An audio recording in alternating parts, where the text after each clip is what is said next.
If you turn on the television or look at your Facebook feed, it's very clear that we live in a broken world.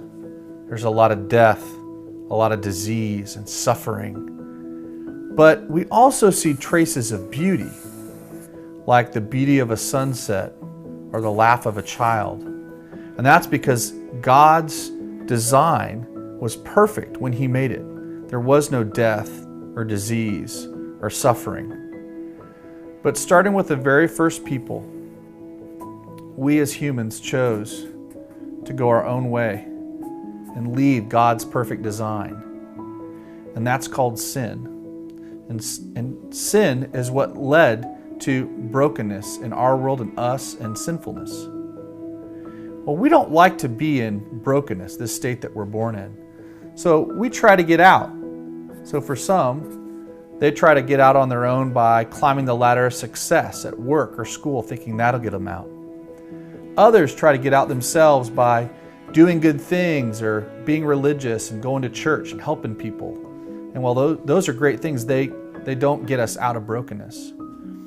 Some try to drown out the brokenness with drugs and alcohol or attempts at suicide or maybe even relationships. And these attempts to get out of brokenness ourselves end up snapping us back in like a bungee cord. But God loved us so much, He didn't want us to stay in brokenness.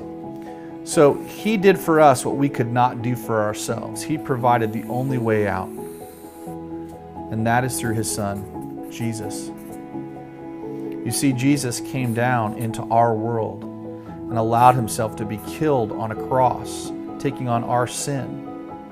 And 3 days later, He rose from the dead. And He declared that if anyone would turn from their way and surrender to Him and believe that Jesus came and died on the cross and rose from the dead, and would be willing to make Him their King or their Lord, that they would be forgiven and made new,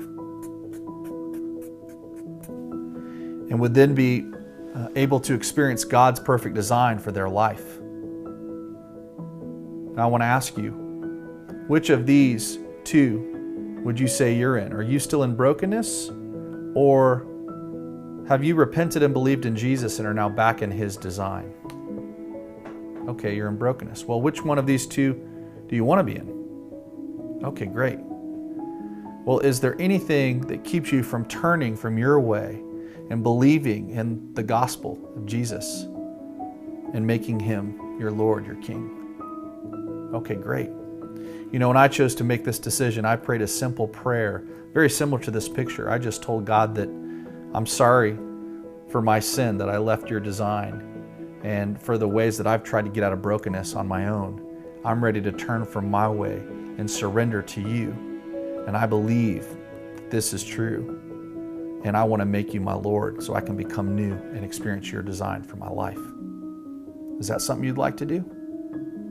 And then just pray with them. So this is the Three Circles Gospel presentation.